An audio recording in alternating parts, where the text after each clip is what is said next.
Hello everyone, I'm Liz Stevenson and I'm the Artistic Director at Theatre by the Lake. I'm a white woman in her 30s wearing a blue shirt. And it's my pleasure to welcome you all to this rehearsed reading of Wings by Nina Berry, who we'll meet in just a moment. This is the second of our rehearsed readings as part of our Spark programme of digital events and activities, which is running right through until the end of May. And on that note, I'm delighted to announce the title of our third and final rehearsed reading. We're really excited to be partnering with Grey Eye Theatre Company and their Associate Director, Nikki Wilding, to share a fantastic new play with you, Tuning In by Adam Fenton. When I first read Adam's one-man show, which he also performs, I was super excited about the prospect of working with him and Nikki to share this play in development with audiences. So do head over to our website and book a place for this free event.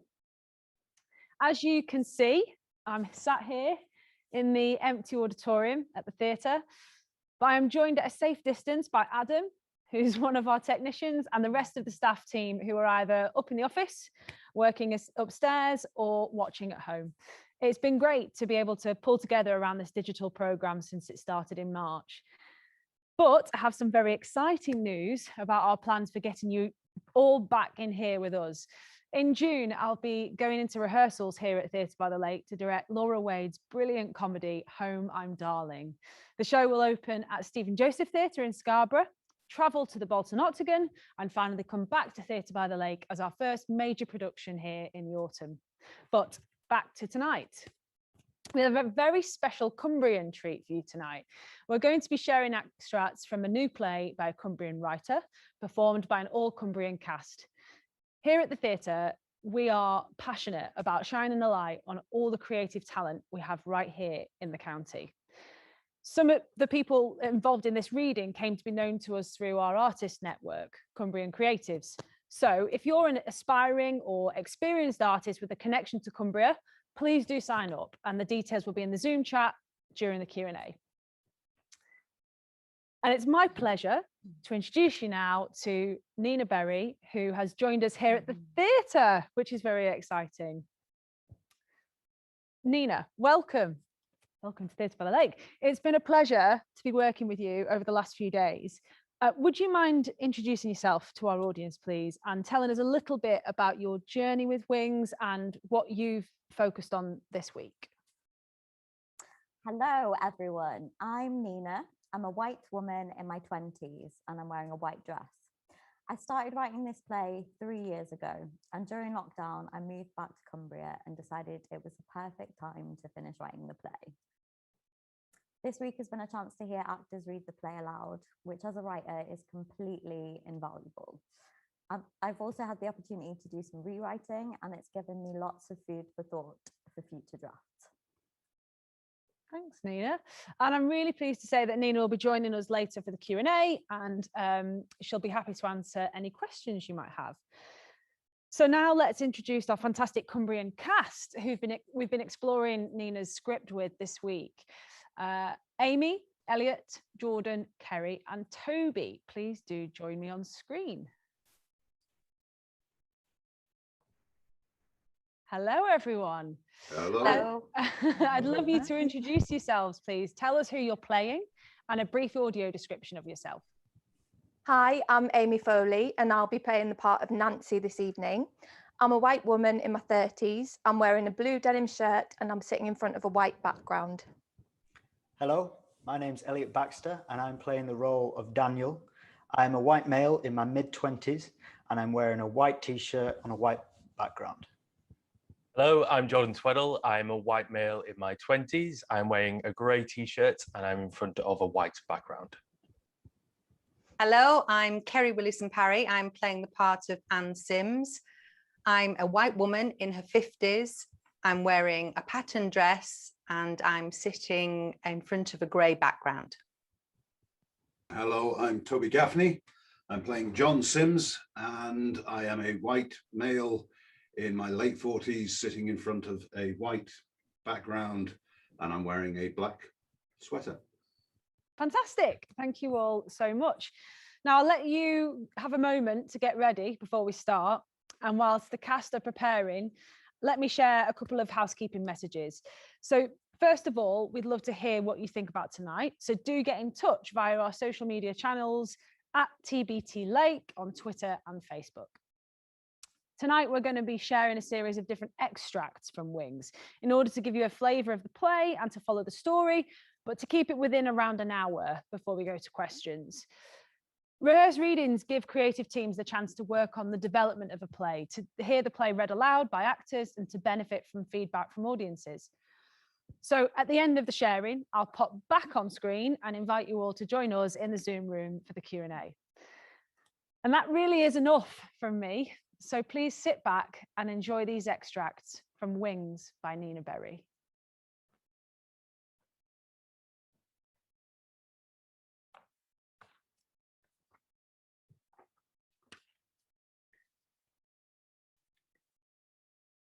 Grief is like a long valley, a winding valley where any bend may reveal a totally new landscape. C.S. Lewis, A Grief Observed. Prologue. Darkness. Silence. A distorted, broken sound, a beautiful sound, a sound which is not of this earth, followed by the sound of breathing. The breathing grows heavy, and then... The boy stands close to the edge, looking out over an infinite landscape, and he's cold. He's so... Cold, like all of the warmth within the world has faded. And that's when the woman knows everything is... Fine. Everything is fine. You're worrying for nothing, he tells her. And then he places his right hand on her shoulder, so she knows that everything is... Okay, I'll be home soon. No, don't worry. I'll see you in the morning. Yeah, you too. The woman hangs up the phone and she feels... Fucking alive. Alive with the night, blood pumping through his veins, heart pounding in his chest as... He goes to take her hand, but she pulls it away from him. And then... MC blasting from the speakers, bouncing off the ceiling, both of them, buzzing, and he's... trying to tell the boy something, the man, but he can't hear him. Not properly, because he's... petrified, paralyzed by fear. And she can tell that's how he feels too. She can tell that he feels... scared. He's so scared. Because even though he's telling her that... everything is fine. A mother always knows, doesn't she? And that's when the phone starts to ring, ring, ring. Ringing in his ears, pulsing, rushing through his entire body, and he can feel the road beneath them. And the world outside is nothing but blurred colours and blurred outlines, which the woman sees through teary eyes, and she wants to... reach out to her, and he can feel her heart suddenly beat faster. And he watches as the panic spreads from her body to her face as... He shuffles his feet closer to the edge, and the man signals to something or someone, his arm outstretched, reaching for... the phone, whilst she looks into her husband's... eyes on him. Brown, dark brown, almost black eyes just staring, watching. Waiting at a junction, not knowing which way to turn, and then... She answers it. Hello? Hello? Sorry, I can't quite... I said turn it up, mate. Do you understand? I don't understand. And even though he's still just a child, he understands. And inside her chest, her heart stops beating for a moment. And he doesn't know why, but he feels afraid. And he can tell his mate feels it too. And he can see it on his face and his... still waiting for a sign. And as she does, she thinks about time. if he could control time, then he'd go back to a few moments ago and he'd tell her not to answer. But it's... too late, she tells him finally. And then he sits down beside the boy and he holds him in his arms and the boy starts to cry. And then something happens. Something strange, something beautiful. Something terrible. And that's when he knows that she was right. That their whole worlds were about to fall apart at the seams.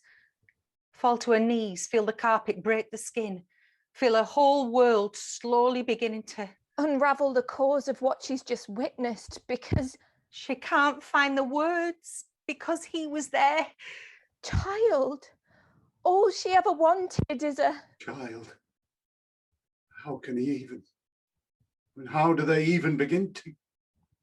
I mean, he was... Suddenly, he feels this sort of tingly feeling in his hands and feet. Feel it.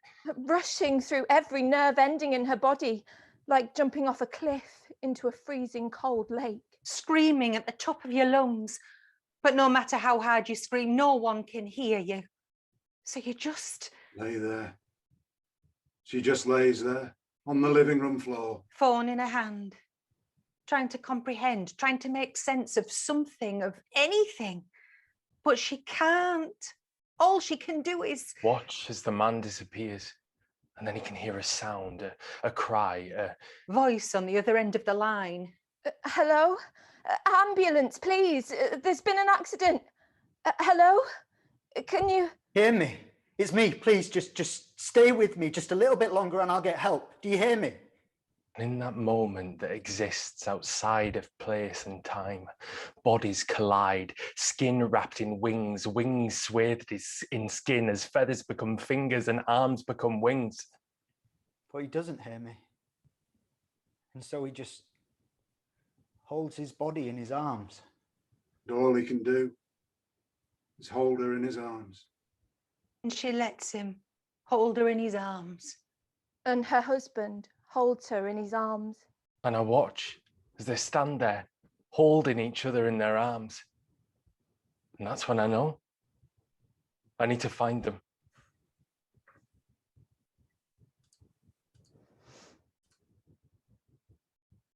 Scene 1. Somewhere in the Lake District. Somewhere that feels like nowhere. Nighttime. The woman is driving home from work. It's late. It's dark. It's raining.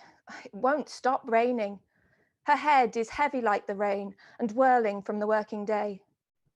She's thinking about articles, research, paperwork, interviews, more paperwork. The fact she needs to do a food shop.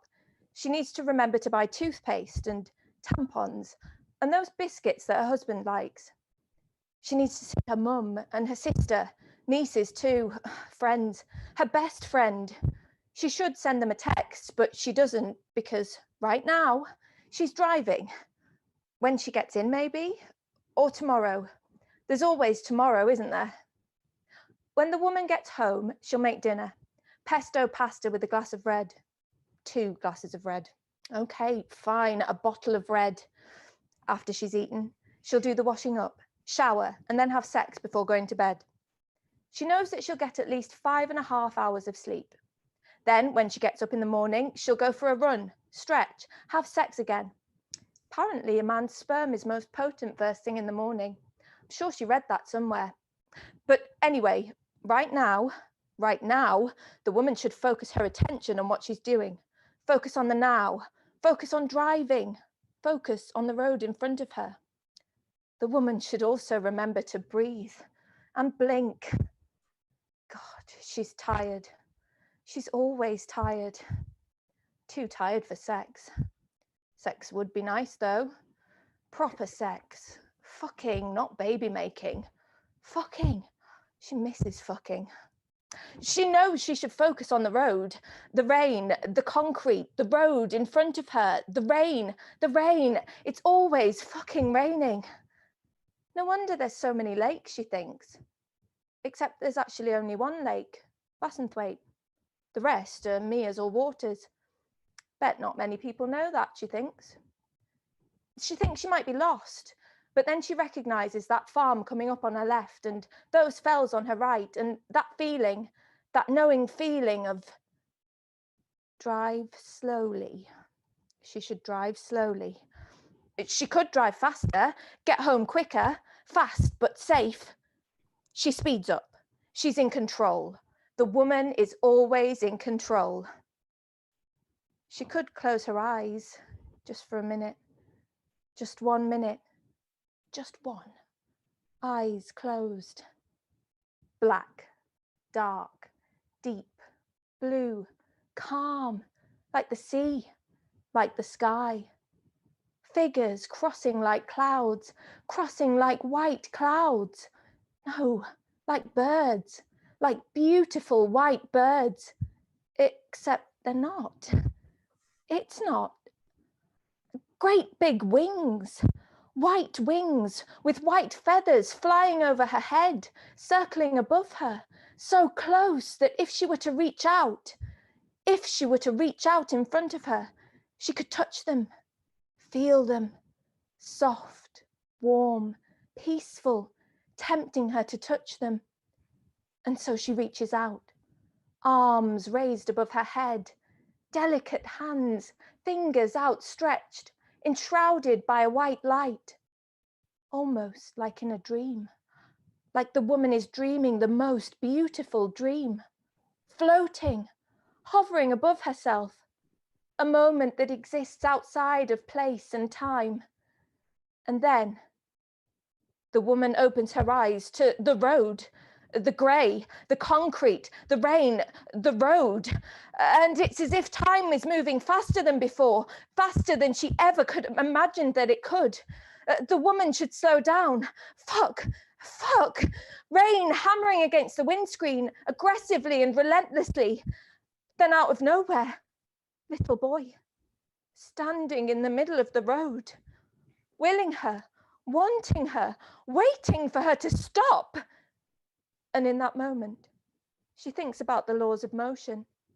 She thinks specifically about the first law of motion, which states that an object either remains at rest or continues to move at a constant velocity unless it is acted upon by an external force. And she reaches for the brake pedal. But the car is still in motion, and she doesn't know how to stop. Move out of the way, please. Just move out of the way, because she can't stop. Then just like that, car stopped, static, immovable, in the middle of the road, inches from the boy. The boy, the little boy. The woman takes a deep breath and gets out of the car. She kneels down beside the boy, his wide blue-grey eyes staring at her, looking through her. And to the woman's surprise, the boy reaches out to her. He takes her hand, and then he says, Nancy, will you help me?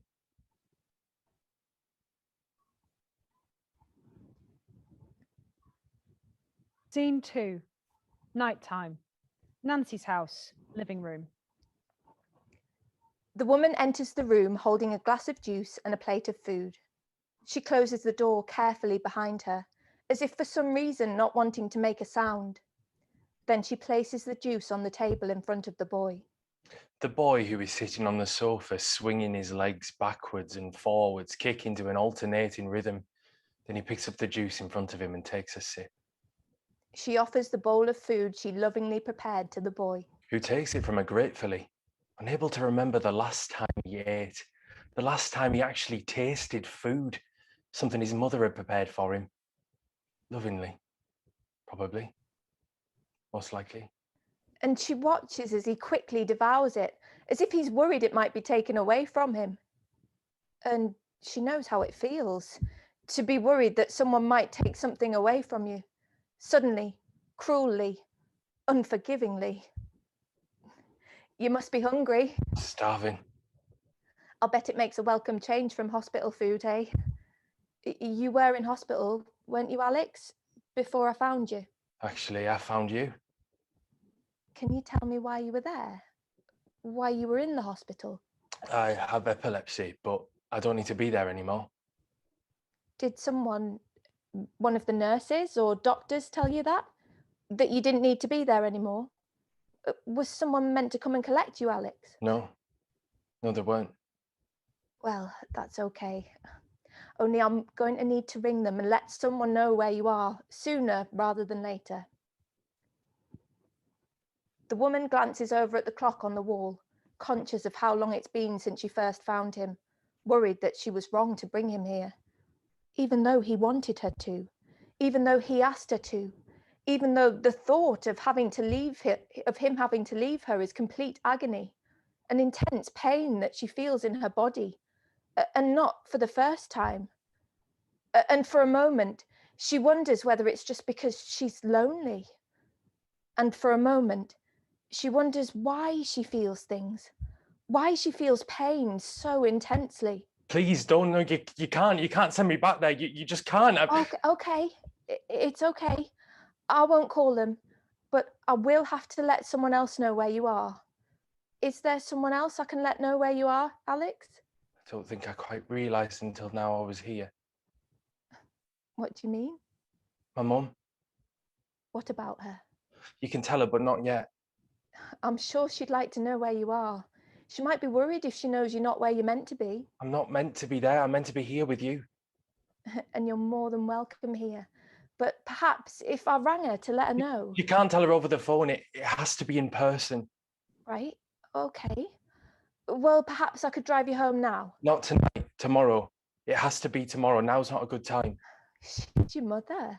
Believe me, any time is a good time. No, you don't understand. What don't I understand? You said you'd understand. Who did, Alex? Who said I'd understand? The man. What man? Alex, it's really important that you tell me who you're talking about, okay? I don't know his name. He doesn't have a name, or maybe he does. I don't know. We didn't use names where I came from. The hospital, you mean? No, not the hospital. Somewhere else. Where, Alex? Can you tell me? I really thought you'd understand. I really want to understand. What was he like, this man? Did he talk to you much? The boy is distracted by the photo on the mantelpiece. He goes over to it. He picks it up. He recognises the face of the man in the photo. He brushes his fingers over the face of the woman in the photo, the face of the woman who is standing in the room with him now. And he watches as it slips through his fingers, and he watches as the glass shatters inside the frame. And he looks at the man's face through a distorted lens. And he wonders if that's how she sees him, how the woman sees the man, through broken glass, as if they were fragments of a life they once shared together. Alex, are you okay? Are you hurt? I'm sorry, I didn't mean to. Oh no, Alex, please don't. Oh dear, let me see. Well, the good news is you'll live to tell the tale. I'm sure I've got some plasters in here somewhere. I'm sorry. No need to be. Anything that can happen will happen. And accidents, they happen. Believe me, they happen. Murphy's Law. What's that? What you just said. Anything that can happen will happen. Originally, the law was anything that can go wrong will go wrong, although it's not really a law, is it? More of a statement about how we perceive the world. Like, say if we were given the chance to do something, we'll do it wrong approximately half the time, but well, wrong is just a reflection of our choices. It's not the truth, is it? How old are you exactly? There, good as new. It's hard to say. I was 17, but I'm also 11. Is that supposed to be some kind of riddle? I've seen him before. Seen who before? The man in the photo, Mark. How did you know his name? I never told you his name. No, but that's what people call him. Where have you seen him before? Can you remember? It's hard to explain. It's like in a dream almost, except it's not. Right, well, he'll be home soon. No, he won't. I'm sorry? He won't. He'll message to say he's working late, like he always does. Sometimes I saw him with a woman. With me, you mean? No, you're prettier than she is. What woman, Alex? Do you know who she was? No. What were they doing when you saw them? Why were they together? Just like kissing and stuff. I'm sorry, but it's the truth. I wouldn't lie about it. Nancy? Yes, Alex? Please can I have some more pasta? Scene 3. Outside Anne and John's farmhouse, morning. The woman stands on the doorstep outside of the other woman's house. A part of her wants to turn round and get back to the comfort of her car, but she won't. She doesn't know why she can't bring herself to turn away, but she can't bring herself to knock either. She stands there, frozen, as if she's being held there by a force that is bigger than her. a force which she cannot understand or explain. The woman stands at the kitchen sink washing dishes, mindlessly looking out of the window at the garden. She thinks about how bare the trees are. She thinks about how the gladiolus bulbs, which she planted, will have been affected by the bitterly cold weather. She thinks about what she'll make her husband for tea. She thinks about trying a new recipe. After a while, the woman decides that she will knock on the door, because even though she doesn't want to, she knows that she has to, because she made a promise to the boy. After a while, when the woman has finished washing and stacking plates, she decides that she will make a cup of tea and read her book for the rest of the afternoon. The woman takes a deep breath. The woman lets out a sigh of relief. The woman knocks on the door, twice, hard. The woman hears a knock at the door. The woman waits, anxiously on the doorstep. The woman takes a moment to dry her hands on a dishcloth. The woman is still waiting. The woman opens the door. She looks kind. She has a kind face. They share in a moment of silent exchange. Before finally the other woman says, It's Mrs. Sims, isn't it? yes. Would you mind if I came inside? Brew? Tea would be lovely, thank you. Tea it is. Sorry, I didn't catch your name. It's Nancy. And how do you take your tea, Nancy? Milk? Sugar? Just milk, please. Is Mr. Sims around at all? He's not, I'm afraid. He's out on the fields, lambing season. Right, of course. Mrs. Sims, the reason I'm here is... Please, call me Anne. My mother was always Mrs. Sims. Anne, I'm here because of your son, Alex. Anne drops the sugar bowl and they watch as it shatters onto the floor. Oh my goodness, what am I like? You didn't even want sugar, did you? It's all right. Here, let me give you a hand. I'm sorry. It's just hearing someone else say his name like that, well, it doesn't happen very often. Did you go to school with him or? School? I'm sorry, no, Anne. The reason I'm here is your son... Was. Sorry? No, I'm sorry. It's just, well, the way you're talking about him, as if he's still with us. I mean, I know that he is. I believe that he is, but... Anne, that's what I'm trying to tell you. He's awake. He woke up. I don't understand. What are you saying? Your son, Alex, he woke up last night. I found him wandering along the side of the road, and I'm sorry, I know I should have called sooner. Well, he didn't want me to disturb you. Anne, did you hear what I just said? I'm afraid that's not possible. I'm just telling you. I'd like you to leave now. Anne, please, just listen to me. I understand that it must have been difficult. Difficult? For you and your husband. Incomprehensible even. I mean, I can only imagine what you both must have been through. You've no idea what we've been through. I know, and I'm sorry. When a child is ill, it... What did you just say? I'm sorry? No, after that, you said when a child is ill. Right, sorry. It's not an illness, is it? More of a condition, epilepsy. How do you know he had epilepsy? He told me. Alex told me last night when I don't know who you've been talking to or what your intention is here, but Alex, my Alex, died a long time ago. I'm so sorry. I didn't... When he was 17, there was an accident, a car accident. Are you okay? I'm fine. I just... You're as white as a sheet. I just feel a bit... I mean, this has just come as a bit of a... Shock? Right. They say it gets easier over time, don't they? That's what they say. But it's been 11 years now and it still hasn't got any easier.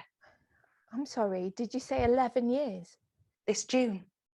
I should go. I'm sorry, I shouldn't have come here. Why did you come here? The boy, he said this was his address. He told me that you were his mother. He told you that? Yes. Obviously, it's some kind of mistake. I'm sorry to have put this on you. I should have called the hospital first. I would have, only, well, he got quite upset about it. I'm so sorry to have troubled you, really, I am. The day after it, I was looking out of the window washing glasses. I washed them so hard that one of them shattered in the palm of my hands. You'd think that it would have hurt, that I would have noticed the pain, but I couldn't feel it. I couldn't feel anything. I was just numb. In fact, the only reason I knew that I'd cut myself was because the dishwater had turned a pale pink. And so I stopped what I was doing and I wrapped my hand in a tea towel to stop it, to stop the blood from dripping all over the clean glasses and china plates. And the next time I looked up out of the window, there was this barn owl perched on the garden fence.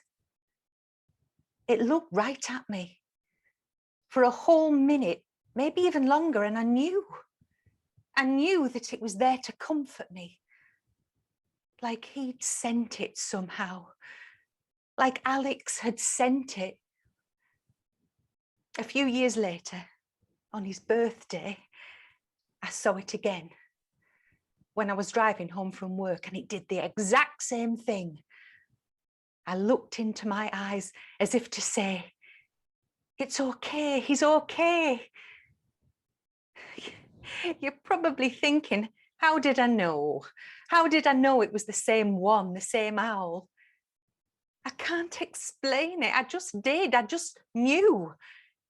I knew that it was his way of saying, I'm okay. Everything is going to be okay. You think I'm mad, don't you? No, I don't. My husband, well, he thinks I am. I'm sure that's not true. He thinks I'm suffering from post-traumatic stress disorder or something like that. He spent hours on the internet researching it because that would make it easier, wouldn't it? You know, to be able to put a label on it. People like labels these days, don't they? Things that they can explain, something that has a name. But sometimes things happen and you can't explain them. I mean, it's not uncommon for people to suffer from stress after going through. Everyone has their own way of dealing with things, I suppose. Do you have children, Nancy? No, I don't. Well, when you do, you'll realise that what you thought was, what you once knew as being love, doesn't even come close to the love you feel when you hold your child in your arms for the first time. It's a different kind of love. It's the kind of love that no matter how much time passes, no matter what they do or don't do, it only grows stronger as the years go by. I should go. And Anne. Yes? I'm sure you hear this all the time, but I really am so sorry for your loss.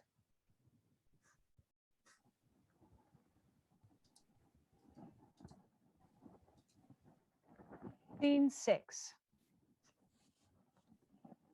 A man is walking down a country lane. It's still early, but it's dark, and it's raining. It's always fucking raining. He takes a shortcut across a field so he can get to the pub quicker. More drinking time, he thinks. He doesn't even want to go out if he's being honest with himself. But there's fuck all else to do.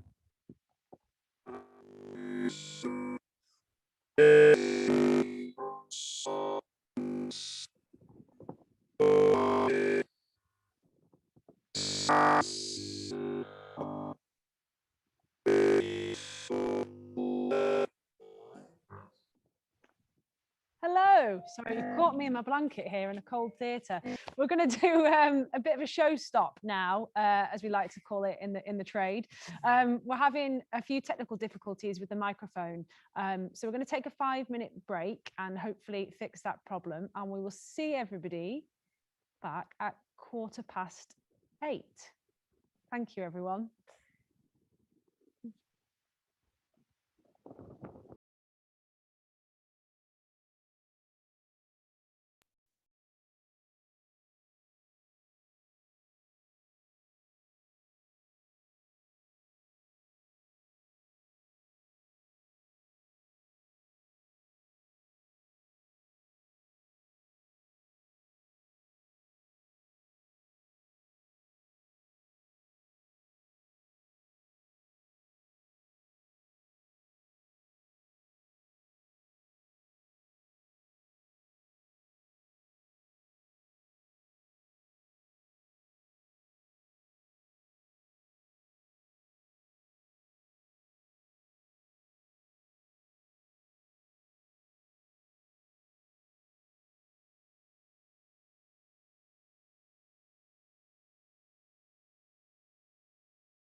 Hello, sorry about that, everyone.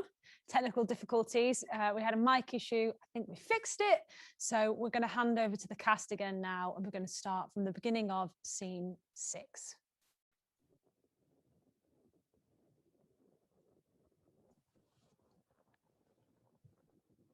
A man is walking down a country lane. It's still early, but it's dark and it's raining. It's always fucking raining. He takes a shortcut across a field so he can get to the pub quicker. More drinking time, he thinks. He doesn't even want to go out if he's being honest with himself, but there's fuck all else to do. A man is walking across a field. Realizing he's been walking for almost an hour, he comes to a stop. His border collie sits. He places his hand inside his dampened jacket pocket, and he reveals a yellow tennis ball, which he holds firmly in the palm of his hand. He thinks about going home to his mum. He thinks about her fragile body. He thinks about the sickness that's inside of her, like it's a sickness he also carries. And he wonders if somehow he inherited it from her. He feels the weight of it. It's light. It's insubstantial. It's easy to carry. But still it weighs him down. He can feel himself sinking. Further and further into the waterlogged landscape.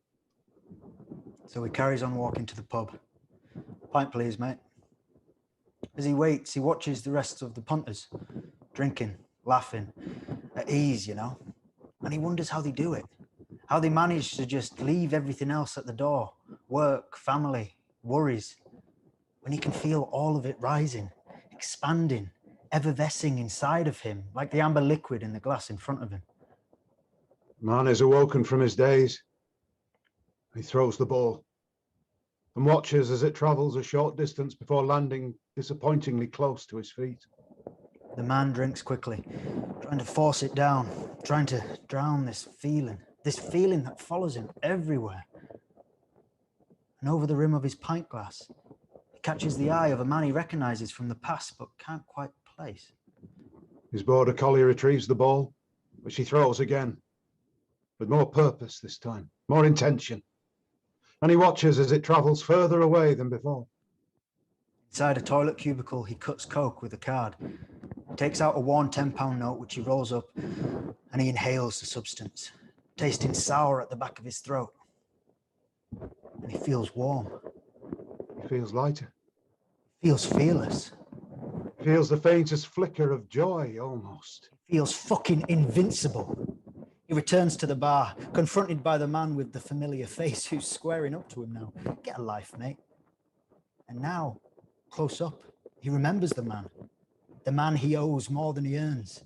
The man who is raising a fist to him now with an anger in his eyes, an anger which says, I want what is fucking mine. He throws it harder and faster now, with the power behind his arm, force in his wrist. The man's fist collides with his face. He staggers backwards, trying to restore his balance before he legs it out the side door, adrenaline kicking in, running as fast as his feet can carry him. And he doesn't know why, but he starts to laugh. And this laughter becomes a celebration almost, because he has escaped death more times than he can count. Only he hasn't. Has he? Not really. In that moment, he thinks about the first time he taught his son to throw a ball. In remembering this, he starts to cry. Tears stain his worn and weathered face as his border collie returns to his side.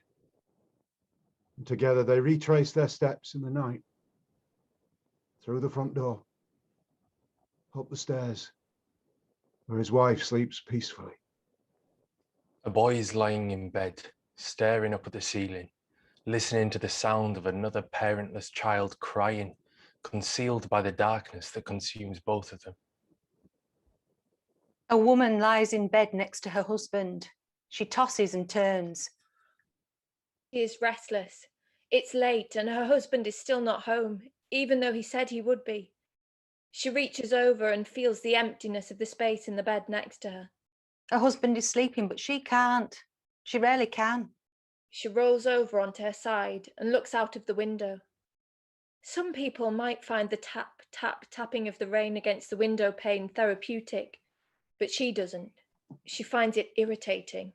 The sound of it cascading down drain pipes, seeping into the soil of flower beds beneath her bedroom window is keeping her awake.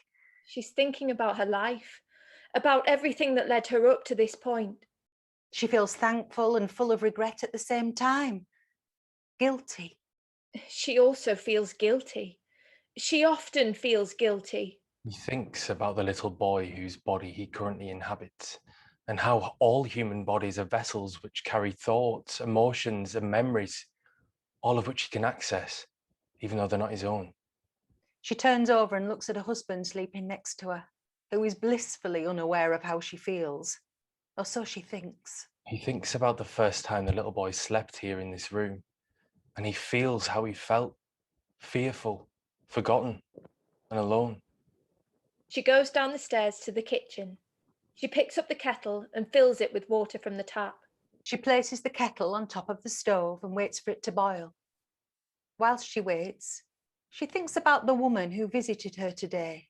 She thinks about the woman and the boy, the little boy. And in that moment, the boy thinks about the man, and he feels his presence. The woman asks for a sign. The woman is startled by her phone. The man is woken by a noise. Man is still standing in the field. Boy notices a light from outside. She abandons what she was doing. Feels for the packet of tobacco inside his pocket. She reaches for it on the worktop. The papers and filters which he uses to roll himself a cigarette. He moves over to the window. And he feels angry with the man, feels his body flooded with adrenaline and cortisol. Familiar feeling of it between his fingers, calming his chaotic mind. And then she steps outside into the night, pulled by a force she cannot explain. He pulls back the curtains. His face half lit in the dark, inhaling and exhaling as he looks up at the sky. Brain shunting blood away from his gut towards his muscles as his heart rate, blood pressure, and respiration increases. She reads the text message she's just received from her husband to say, "Working late. See you tomorrow." And his temperature rises and his skin perspires, and for the first time in a long time, the boy feels powerful instead of helpless. She looks up at the sky, up at the stars above her. And is reminded of the unlikeliness of two stars ever colliding with each other. And she remembers how perfectly their bodies used to fit together, how soundly they slept next to each other, their bodies entwined with bed sheets and minds. And he misses his wife lying in bed next to him. And the man places a hand on his shoulder. When they do collide, Beneath the starlight, she notices a pair of eyes staring back at her. laws of physics state that the outcome of the collision Looking through her, depends on how fast each star is traveling relative to the other, beyond the part of her that is human, like a car accident. the part of her that aches, that has been aching, that is still aching. The star with the greatest mass will engulf the other one, creating a bigger and brighter star. And he watches how she aches from the upstairs window. And she notices that her heart is actually aching. And she observes the aching in its eyes, and the span of its wings, and the silence of its plight. As the water inside the kettle gently simmers before coming to a boil, While inside the kettle violently whistles and winces as the steam rises. the woman suddenly feels a shiver run down her spine. It runs over her entire body, in fact, but she feels the sensation the most in her hands and the tips of her fingers. And for a moment, she stops breathing. And in that moment, she feels this strange urge, this powerful urge, like when you know something and you're not sure how you know. But you just do. You just know. Even though she can't explain it, that's when she knows That he was right. that she needs to meet him, The boy. the 11-year-old boy. Who is closing his eyes now as he slips into a dream in which he sees everything unfolding exactly as it was intended to be.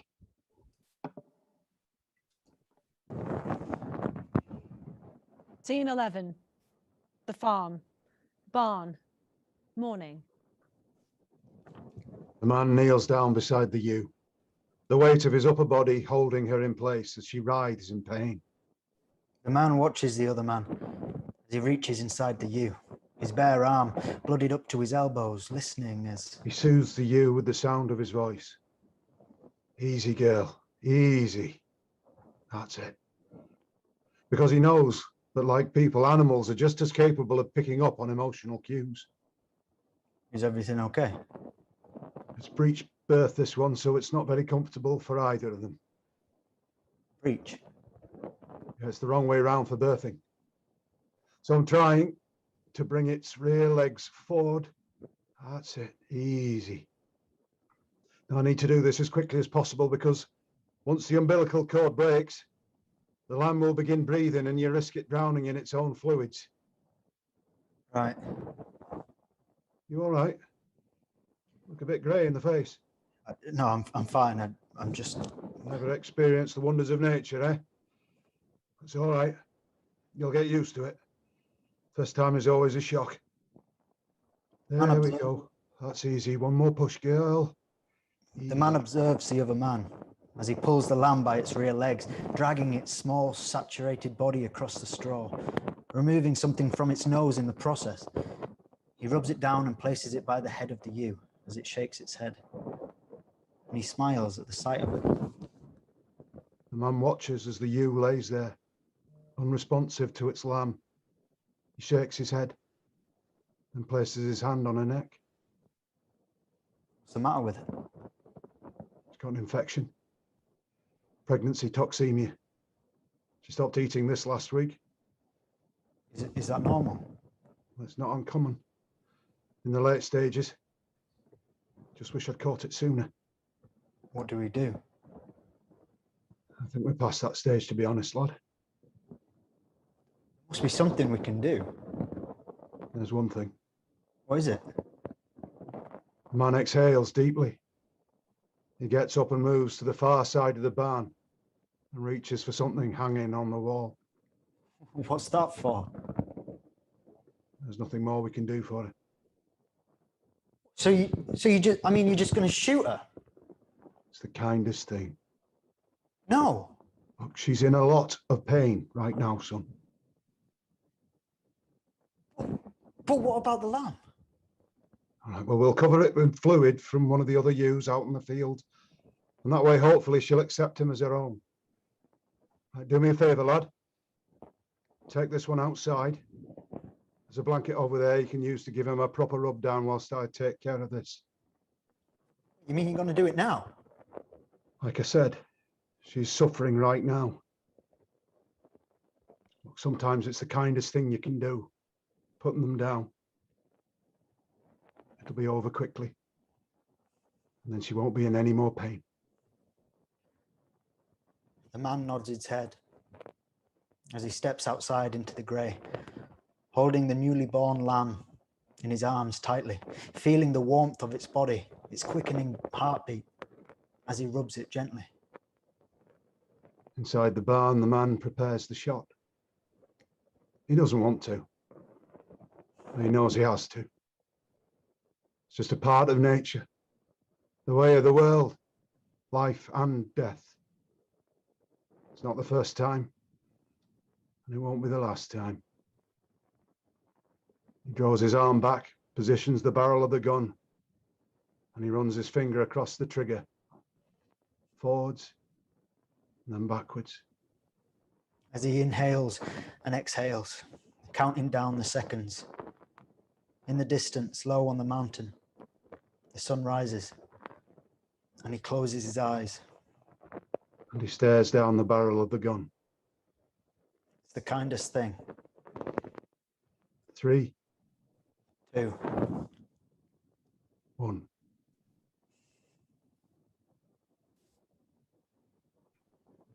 Scene 13. Anne and John's farmhouse. Bedroom. Nighttime. The woman sits upright in bed. She's reading a book she's had on a nightstand for the past year. She tries to take in the words on the page to distract her wandering mind, but the words, the story, escapes her like smoke from fire. And the fire inside her tells only of words and stories from her own life. The man is lying in bed next to his wife. He's staring at the ceiling. He's thinking about his day, picturing the eyes of his prized you in the moments before he put a bullet through her head. And all he can think about is death, and how inevitable it is, and how lonely it must be. He wants to reach out to his wife, to take her in his arms, but he doesn't know how. And so instead he finds himself saying, "Everything okay? Anne?" What? Oh, sorry, I was miles away. I know. Been staring at the same page for the past half hour. Oh, right. I didn't even realise. Well, I think I'll turn the light out, call it a night. Good night, then. What was that car doing in the driveway earlier? Car? I don't know, I didn't see it. Must have been when I was gardening. I saw you talking to someone. Right, yes, of course. Sorry, I forgot. She was just asking for directions. Night, then. Where were you yesterday afternoon? Why? Just wondered where you went. Town. I just went to town for a bit. Yeah, well, you were gone for hours. I took some groceries to your mother. We got chatting. You know what she's like once she gets going. Right. And how was she? Oh, fine. I mean, you know, her memory's still not great. She asked me to buy tin peaches again, and honestly, she's got a whole cupboard full, enough to feed an army. Anne, will you just stop? What? I know you didn't go and see my mum because she's visiting a friend up in Scotland this weekend. Right. You did tell me that, didn't you? Yeah, but aside from that, we've been married long enough for me to know when you're hiding something. At least give me credit for that. So where were you? Really? I just went for a drive, that's all. It's not a crime, is it? So where did you drive to? Nowhere in particular. And the woman from this afternoon? Well, what about her? Was she the same woman who came to visit you on Tuesday? Well, was she? Yes, she was. You went to see that boy, didn't you? His name is Alex. So admit it then. No, I didn't go to see him. He came to see me. But you promised me that you'd forget about it. I know I did, and I shouldn't have. I shouldn't have made that promise. You need to see him, John. His voice, he sounds just like him because he is him. He's our son. Stop. Please, will you just stop? Have you heard yourself? For Christ's sake. I know how it sounds. Don't think I don't know how it sounds. No, I don't think you do, to be honest. I don't think you have any idea how it sounds. Because what you're saying, it's madness. It's complete madness. And to be honest, I'm worried about you. What? Why? I think the fact that you don't know why pretty much says it all, don't you? Just hear me out, please. Why? Give me one good reason why. Because I'm your wife and he's our son. He was our son. But what if he's come back for a reason? Please, just listen to me. You know he would never have driven that night if he'd been drinking. You know that. We've been through this over and over and over again. And you can't change facts. He wouldn't have been that reckless. He wouldn't have taken that risk. He was a teenager, Anne. I know you like to think that you were close. We were close. He made a mistake. A fucking fatal mistake, and it cost him not just his life, but someone else's. But how do you know that? What? How do you know he was driving? We both know that he was. It was in the police report. For fuck's sake, it was in the driver's seat when they... I mean, what more proof do you need? Do you think that if he was still here, this would be what he'd want? Us still stuck here 11 years later, having the same conversation, the same fucking argument over and over again. We don't. You don't. We haven't talked about it for years, John.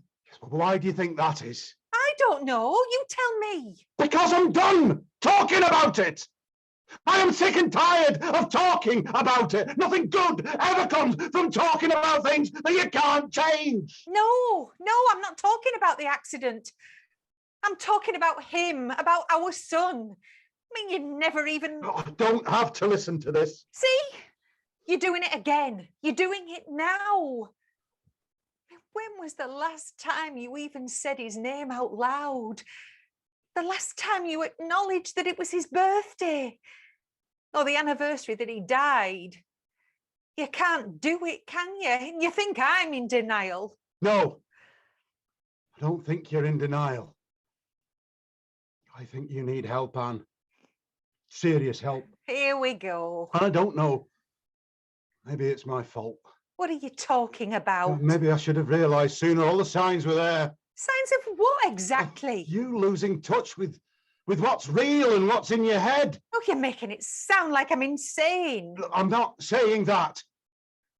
But the things that you're thinking, that you're telling me, they are. I think you need to talk to someone, Anne.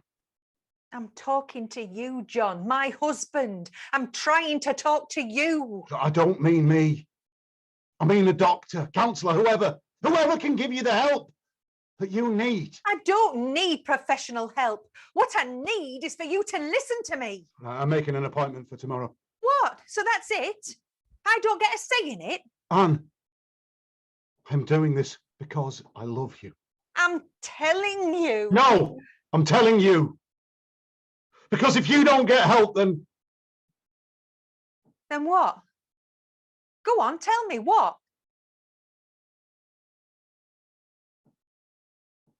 Well, that I can't anymore.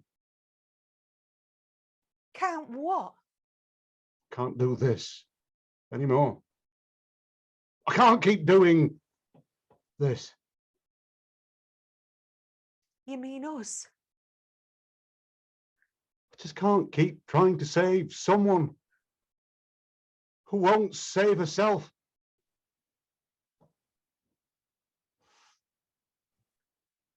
Scene 17, Derwentwater, afternoon. The boy is standing by the water, skimming stones like his father taught him, watching as they create ripples like the ice cream scoop in his cone, which is melting down his hand like an echo across the water's surface. The woman is watching her son by the water. And for a moment, she's transported back in time to a memory which she had nearly forgotten still existed. Somewhere in her mind, like an echo across space and time. The man is watching his wife standing on the bank. And for a brief second, he worries what she might do.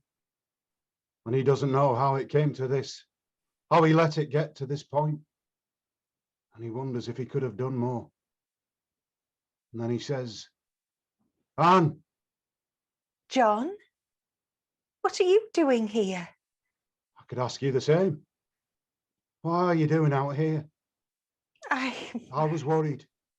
What for? The surgery called. Oh, of course. I need you to know I had every intention of going, I promise. So? Why didn't you? Alex. Please, don't. No, I mean he's here. Dad? I can't do this. Please, please try. Dad, it's me. I want you both to know the truth. I'm sorry, this is ridiculous. Please, just give him a chance. The man finally brings himself to look at this boy. The boy looks back at him with hope in his eyes. He notices how the boy has the same eyes as his son. And even though he wants to fight it, to fight this knowing feeling, There's a part of him that can't, Because even if he isn't willing to admit it to himself or anyone else, he knows in his heart that the boy standing in front of him, full of hope, is his son. You see it too, don't you? Aye. What truth, Alex? What is it that you need us both to know? I can't tell you. Look, you see, all of this, it's... I can show you though. Let me show you.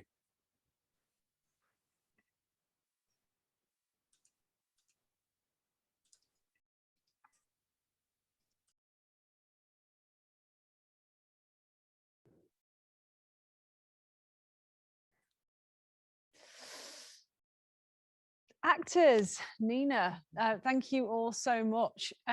We'd really love it if you at home would join us for the Q&A. You should now see a large button on your web page which says after performance, click for Q&A. Please do click that button. And if you're not seeing the button, you may need to minimize the video in order for you to see the original web page. And what should hopefully start happening soon is people will start arriving in the Zoom room along with me.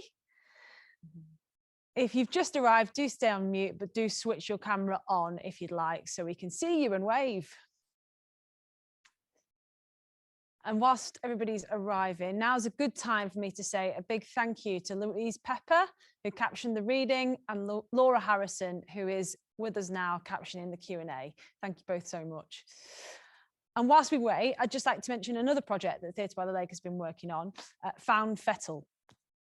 A group of local 14 to 18-year-olds are working with a team of industry creatives to create an illustrated audio play about the places that have brought them joy in Cumbria over the last 12 months.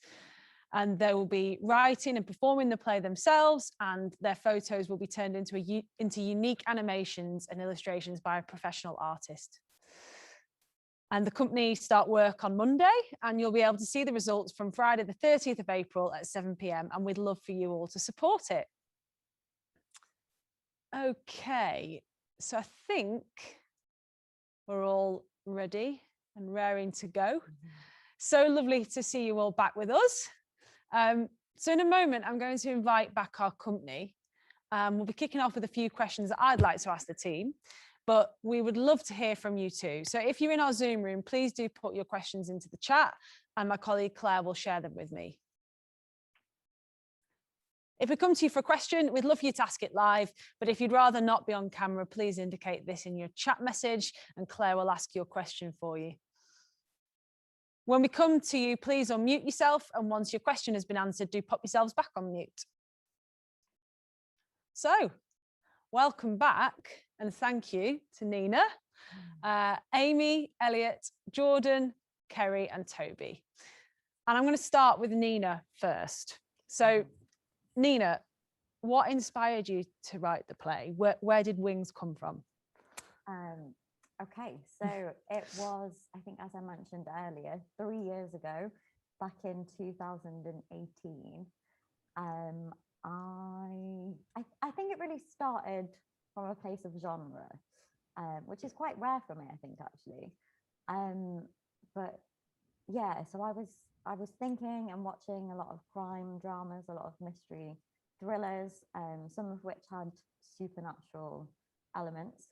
And kind of thinking about our expectations of genres as an audience, and how I think it's quite rare to see particularly the supernatural portrayed in a way that isn't really dark. And I think it felt like that was a time where there was a lot of, dark stories that were being shown on our screens, lots of brilliant stories. But it made me really realize as a writer and an audience member how much I value, I guess, a hopeful ending, but also, I mean, obviously there are rules for writers, some of which we ignore. And I guess as well, like as individuals, as writers as well, we have our own kind of laws, if you will, as in the play. And I think some of those laws in the play are actually kind of my laws as a writer, in that. So obviously there's a lot of stuff about cause and effect, And I think for every bit of darkness needs to be balanced with light. And I think that kind of duality really speaks to what it means to be a human being. And also, I think I always start thinking about story from a kind of scientific physics mindset, and equal to that, a kind of more spiritual mindset. And I think those two ideas sort of, for me anyway, really complement each other. And obviously, as you'll have seen, there's a lot of that in what you heard tonight. So yeah, it really came from there. It was around the time that I was asked to pitch an idea to the North Wall in Oxford, and for their Catalyst program, which was an early development program. So it sort of started its life there and showcased 15 minutes. And yeah, so actually I should also say it came to me as an idea I thought for television, which I mean, I hope that there might be the potential to develop it for screen or film even in future. But it was just after I'd been to the Royal Court and seen a fantastic play, Gundog, by the equally fantastic Simon Longman. And I think it's quite rare that you get to see rural places represented on stage. And yeah, I just loved it. And the next day, it really got me thinking about Wings and the story. Just before, I also had to pitch something that I wanted to develop, and I really started to see that story on stage and hear those voices. So yeah, that's where it came from. So Sorry, fascinating, and I'm sure there's so much in that. And you can just see those ideas and those inspirations kind of thread themselves through the extracts that we saw this evening. So I'm sure that there'll be a lot of questions coming from that explanation. So thank you, Nina. I'm going to hand over to our cast now. What struck you when you first read the play? And I'd also be interested to hear if your thoughts changed as we started to work on the play this week. I don't know if anyone wants to get the ball rolling from our cast.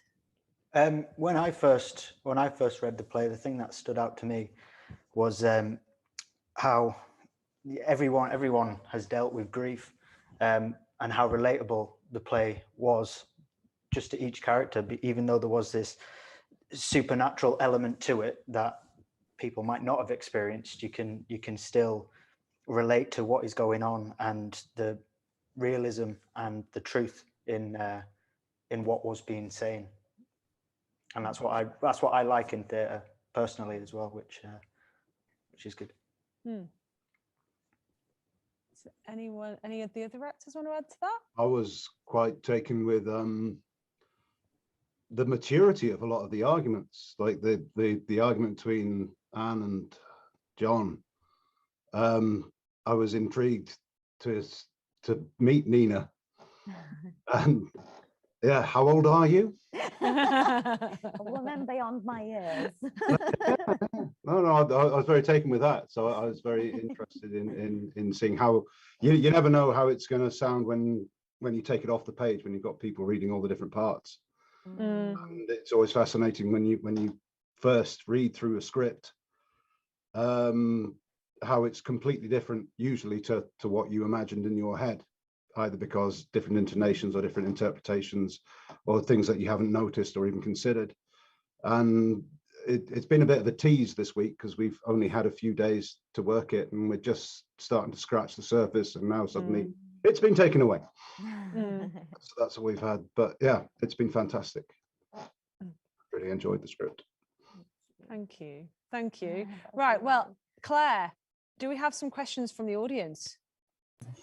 Hello, yes we do. We've got loads of questions actually coming in. A lot of them are coming in via the chat, with people not wanting to appear on screen themselves. So we've got a slightly shy audience today, which is no problem, but it just means you're going to hear a little bit more of my voice than perhaps is ideal. We can cope with that, Claire. Okay, thanks, Liz. So following on quite nicely actually from what you were just talking about, the first question we've got is for the cast. nobody in particular, just whoever wants to jump in really.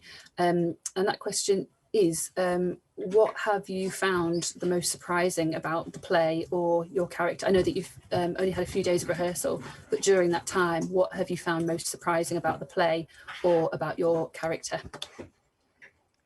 Shall I answer that one first? I think the thing that I found most surprising was how Anne is hopeful, that she's hopeful in this immense grief. She finds hope, she finds something positive. And I was really surprised when we started exploring this kind of spirituality and her looking for signs and keeping going and just finding something to grab hold of and look forward. And I really enjoyed that aspect of exploring that part of her character a lot. Thanks, Kerry. Anyone else want anything that you found surprising from working on it this week? Not really surprising, but I just think it's worth mentioning, like, just this gorgeous, powerful love that this family have. And, you know, even though these 5 characters are existing in their separate spheres, they're all still so connected in so many different ways.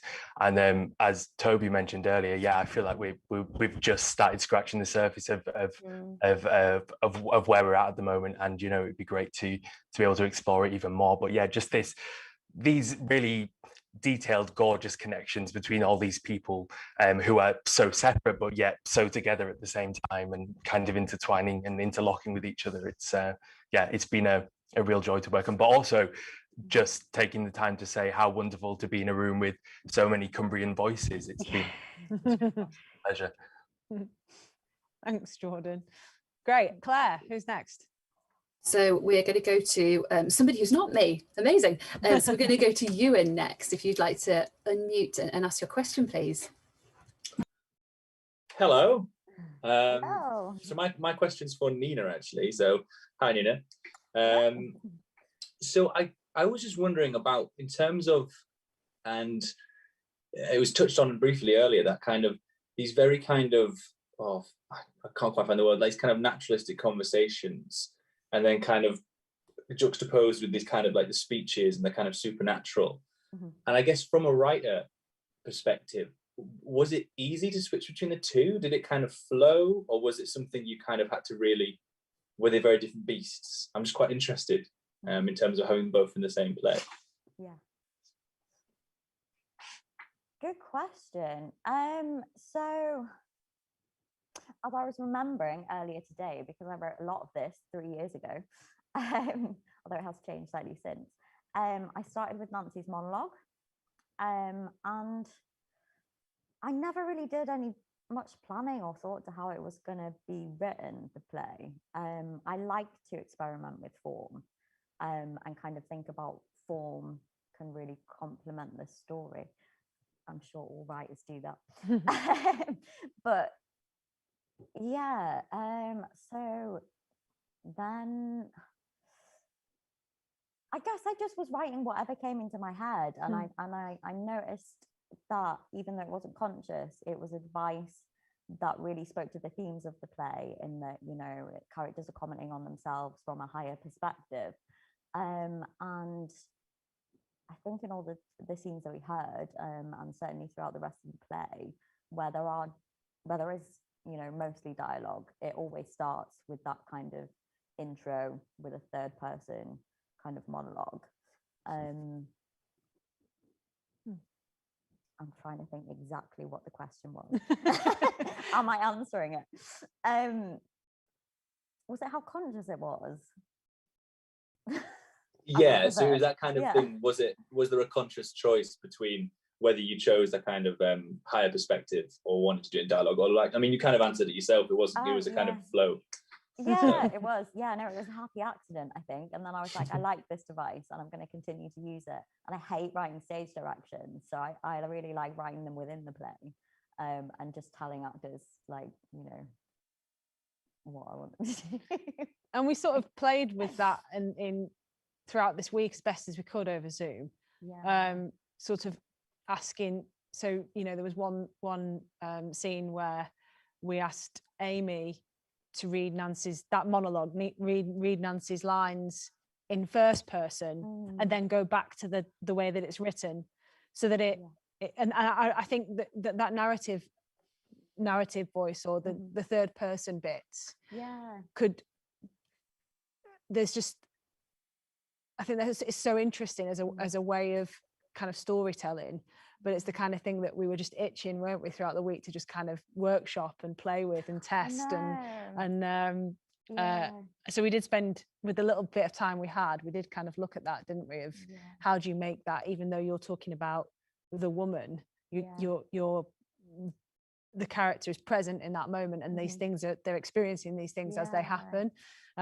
So it was really easy sometimes to kind of slip into like narrator voice, wasn't it? It's funny actually, because I imagined that it would be performed in that way, you know, with a kind of narrator voice that is separate from their character, but like, which just again goes to show how invaluable obviously actors are, but also just hearing your work read in those early stages, that actually there was something just nicer about, like, I guess as well that came from, like, because a lot of the language that the characters use wouldn't necessarily kind of use, but like I think there's just something quite nice about them being in character throughout and kind of thinking of, and I guess we do, you know, sometimes feel a bit of a detachment. Yeah, well, I don't know, maybe that's just me, that I refer to myself as a woman. Well, thank you. This is a great question. Who else have we got, Claire?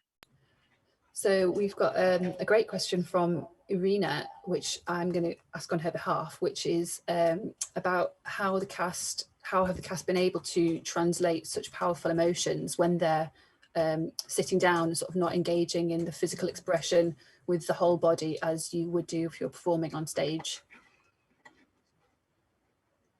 Oh, is that a question to one of our... I think, yeah, anybody who'd like to jump in and answer it. Okay. Personally speaking, it feels like radio play, with the frustration of not being able to look at the person that you're speaking to, who is actually right there in front of you. So it's a weird new discipline, this whole Zoom acting thing. How have we found it? I personally didn't find it great, because you're kind of caught between two stools. At least if you're just doing radio, you imagine them there, so you're using that part of your brain. But if you've got them there acting at you, kind of almost there but not quite, you don't know whether to look at them or look at the words on the screen, and suddenly you're conscious that your eyes are darting around all over the place, and then you become conscious of that. So yeah, you have to kind of learn a new discipline of acting to a single, well, camera basically. And I don't know, but I started to feel that it was okay just acting to the one spot. I don't know how anybody else in the cast found it. Yeah, short answer, very difficult. Yeah, I find you just get very heady and caught up in the words, and kind of, I found myself fidgeting a lot, and again your eyes darting around, like Toby said. So yeah, with great difficulty. I think also just how, sorry, Kerry. I was just going to say, it reminds you as well, being in this constrained situation, how wonderful it is to be in a real rehearsal room and to be able to play out with actors and be all together working on something. And I think Toby mentioned this as well, that it just makes you want to be back in a real life theatre, in a real life rehearsal space. Definitely. And, you know, It's worth mentioning the writing itself as well, though. The writings carries so much emotion already, and the rhythms and the beats of it. It's kind of half of our job was already done for us, which made it slightly easier working over Zoom. So that's complete credit to Nina. And I think as well, just the more we read it and the more that we got a feel for doing it in this new and unique way, that not easier, but like the more natural it started to feel, if that makes sense. But it is so unnatural, isn't it, for actors in a way to I mean, I guess actors are probably more used to cameras and microphones and all of that than I am, for anyone who works in TV and film. But I think there's something about theatre that is that, yeah, you share in the same space and you're physically seeing the impact that you're having on another person, and we were kind of managing without all of that this week, but everybody really kind of threw themselves very generously, and actually you do just kind of get into the rhythm of hearing the words, don't you, and letting your imagination take you to the pictures. Great, thank you. What's our next question? So we're going to go to Helen next, who has a question. If you'd like to unmute Helen, that'd be great. Hi, Helen. Hi, a question for Nina. I just wondered how you visualize the play on the stage, and when you're writing, do you visualize it on the stage? Oh, brilliant question. I answered this question earlier today, in fact. So I think when I'm writing, I always kind of visualize it as if it's real life. Maybe until a later stage when I'm redrafting and I kind of start to think about, how it will be on stage. But I think I'm usually just like, that's the director's job. It is. But with this one, I guess I've had a long time to think about it, and when I'm writing, not always when I'm writing, sometimes you need silence, but certainly in the build up to writing, and sometimes when I'm editing, I listen to a lot of music, and I think with this one I really imagine it there being a lot of electronic music and a lot of, like to work with a lighting designer, and yeah, just that kind of like really atmospheric. I think like as well, like it is very lyrical, and there's lots of, I don't think I've quite noticed until having heard it out loud, like how much like sound there is in it, in terms of the action of it. It's like there's always this kind of background noise in terms of what the characters are doing in the scene that kind of feeds into the play.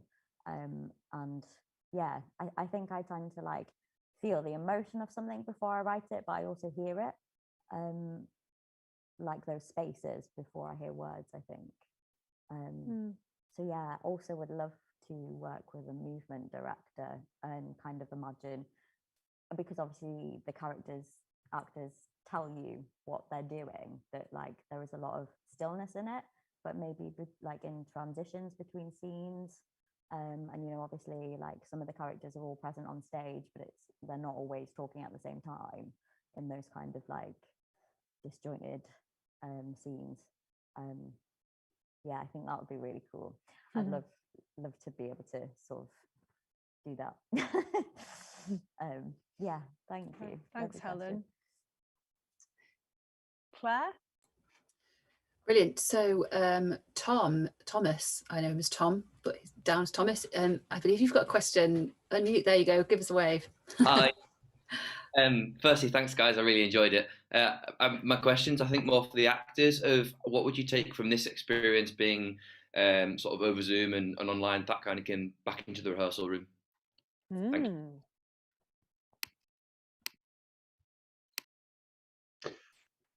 Okay. Pattern forming here. I can't bear the uncomfortable silence. I think that, first of all, not to take the rehearsal room for granted ever again. Yeah, I think the thing that I'm taking away from this is I've really enjoyed listening a lot more. because you don't have that ability to kind of physically interact. You're mainly going off voice. You can see a bit of the facial if you're not reading directly from the script at the time. But by purely listening, I've picked up on a lot of intonations and things that I think otherwise I'd have missed, or I tend to be very visual in terms of what I'm reading off someone, as I think most people tend to be. We're quite hot on visual cues, not so great on listening to the actual words themselves. So I think that listening first before starting to rely on your eyes aspect has been very, very interesting with this play, especially with the third person and the first person element. So yeah, that's what I'll take. So what else? I'd agree. I would agree with everything you just said.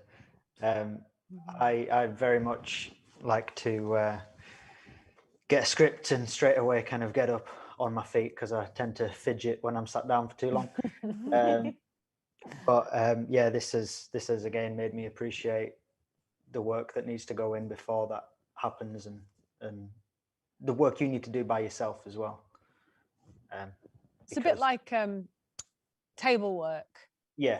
So some rehearsal processes you'll do. So it's quite common that, you know, some directors will choose to sit with the actors for maybe a week, the first week of rehearsals, and you read. Gets to be there. Yeah, the writer gets to be the there. only time that the writer is allowed in the room. and you hear the play, and you discuss a scene, and you might think about what the characters want in the scene, what the event is in the scene. You do all that kind of discussion, and then you read it again. And I think in some ways that bit of the rehearsal process is a little bit easier over Zoom, isn't it? Yeah. But there's a limit. There's a limit to what you could do. Like, I can't imagine doing a whole rehearsal. I can't imagine doing a whole rehearsal process of a sort of normal stage production. But I think the early kind of reading and really understanding the text and asking the writer questions, it's not impossible. So it has some uses. It's been so useful this week. I don't think I even began to expect that I would get as much as I have out of those, 4 days, 3.5 days, 3 days. It's been 3 days. Yeah, no, really, really useful. Very grateful. Great. And I think, have we got time for a few more? We have. I've just been given the thumbs up that we can have a few more, which is brilliant. So Marion, you are next on my list of questions. If you'd like to unmute and go ahead. Hi, thanks. I thought it was absolutely fantastic writing. I was on the edge of my seat. Loved it. Very authentic. The characters were authentic. I really believed that it was Scandinavian all the way.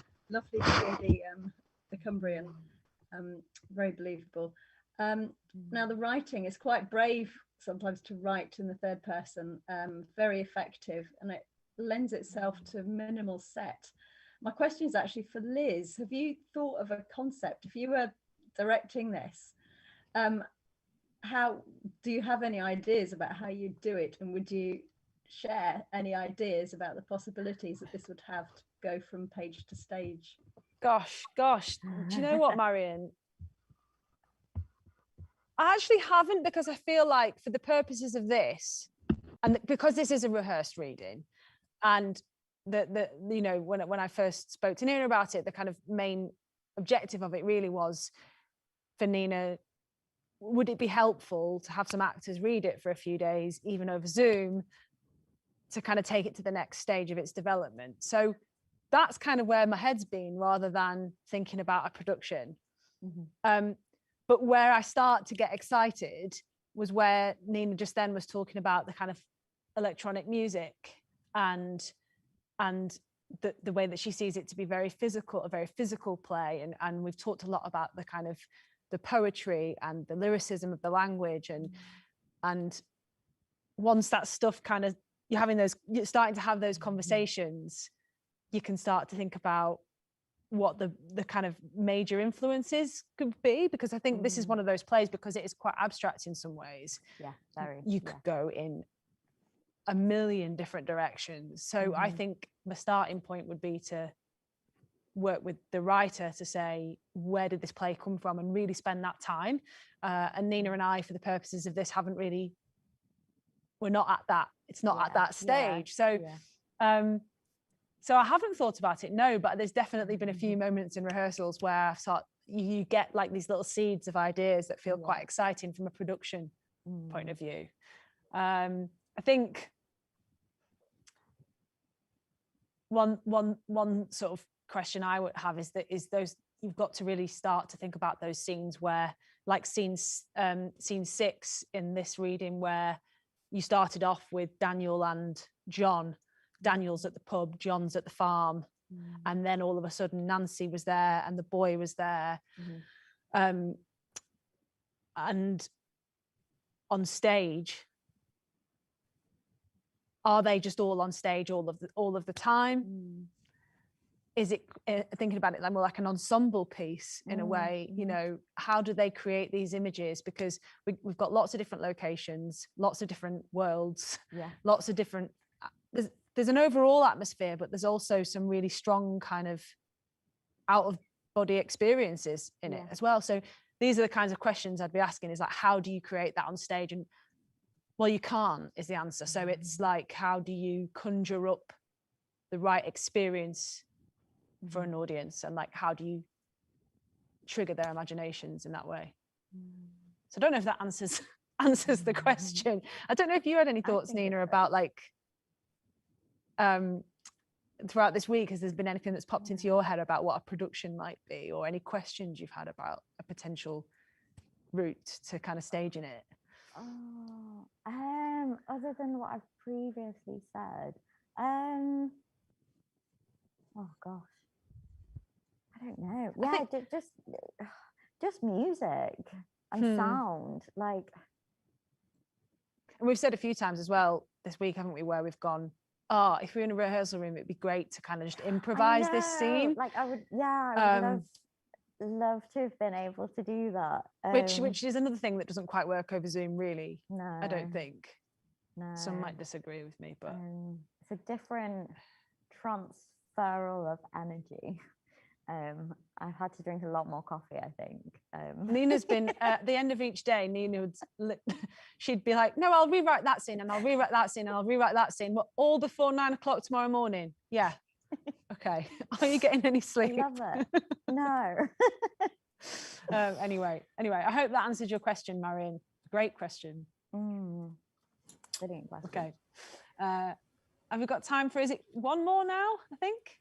Yeah, so that actually leads on really nicely to a question that Bev has asked. So if you're there, Bev. Yes, you are. Fab. Can you hear me?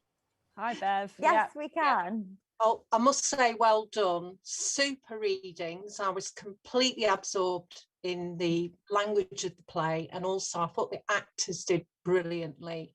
So I as an audience, I really enjoyed it. I think that's what I want to say. Now, the question which links in with what was just being said is, I was wondering how Nina feels about, the feedback you get from actors and directors, and the redrafting in light of those comments. Yeah. Oh, good question. They're just wonderful. I'm so grateful for them. Like, I don't think there's anything that I wouldn't be open to, having a discussion about, even if it's something that like I maybe didn't agree with. Like, I think that's like, I don't know, for me anyway, like that's what I always hope a rehearsal room will be. And more often than not, I'm just like, yeah, like, you don't like that line, get rid of it. And like, I'm definitely not an actor, but like, I trust that they know, it's my job to write, it's their job to perform it. So if there's anything that doesn't sit quite right with them or feel natural, I'm like, yeah, just say it how you want to say it. Obviously, and I'm very lucky in that I think I've always had this experience that there is a huge respect, I think, that I found between my fellow creatives, in that they usually ask you first, which is really nice. I'm sure that's not the case, always prepared for that, but yeah, no, I think as soon as I've done writing a scene or a play, it becomes the actors and it becomes the directors as much as it is mine. And as soon as you share that with an audience, it becomes the audience's. So yeah, and obviously everyone will interpret a story differently, and nothing is invalid, I think, in that sense. So yeah. Thank you. Thank you very much. Thanks, Thank Bev. you. Great. I think that's all we've got time for, I'm afraid. I realised we could have gone on for ages. Those were some really, we kept saying great question, but they all were really good, thought-provoking questions. Yeah. Thank you all for coming and joining us tonight. Do check out the rest of our Spark programme on our website, and you can look up Found Fettle and Tuning In, which we mentioned earlier. And I'd like to say thank you to all the Theatre by the Lake team behind the scenes for making this work. And thanks again to our two captioners, Louise Pepper and Laura Harrison. And finally, a massive thank you to Nina and to the incredibly talented actors working on this event with us. Despite having to work in the weird Zoom room format, they have been incredibly generous and creative and supportive. And I hope you enjoyed their reading as much as I've enjoyed working with them. So please join me in giving everyone involved tonight a virtual round of applause. And good night, everyone. And we hope to see you again soon.